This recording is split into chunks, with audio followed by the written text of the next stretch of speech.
Hello and welcome to my review on Darksiders 2. Now, before I get into the review itself, I'm going to ask you all to do me a favor. And please, when listening to this review, do not think of the game as a mixture of Legend of Zelda, God of War, and Prince of Persia. I know a lot of people do that because of all the aspects in the game. But do remember that those aspects themselves actually appeared before those games came out.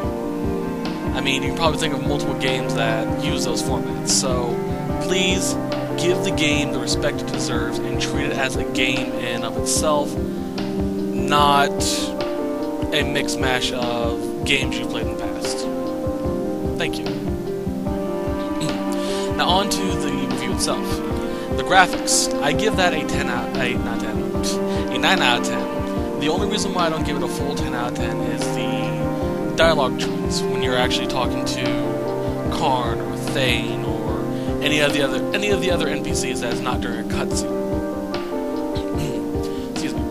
They are a bit stiff a little bit, and the jaw movements are a little weird.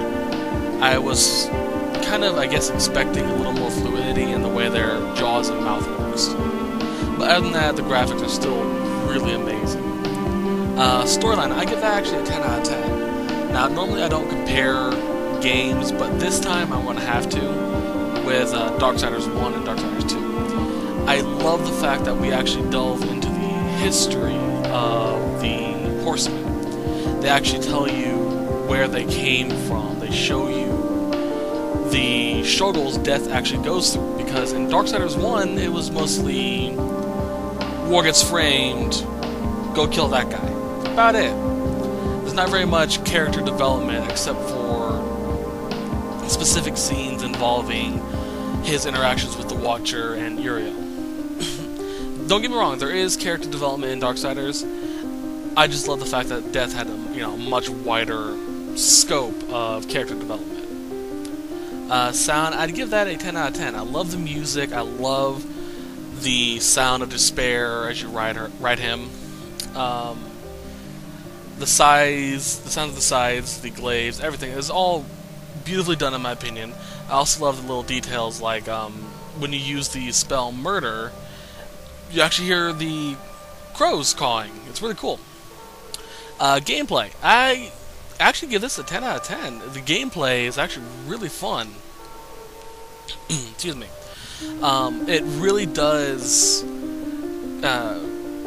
try to make it where you can customize your character, because in the previous game, which I have to compare it to again to give it a good example, basically by the end of Darksiders, everyone has the same war. It's, maybe slight differences in how you spent money on abilities and whatnot, but it's always going to be the same war.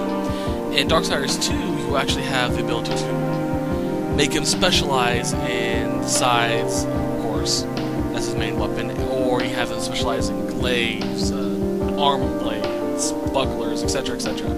Yeah, it's actually a lot more unique character development, character development. Not to mention, you also have the two skill trees that you can actually learn and level up which one you prefer.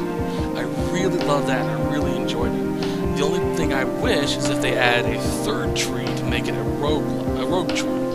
You have the warrior tree, obviously, and the mage tree. I really wish they had a third one for the warrior, or not the warrior, the rogue. Overall, I give the game a 9.5 out of 10. It is a beautifully designed game.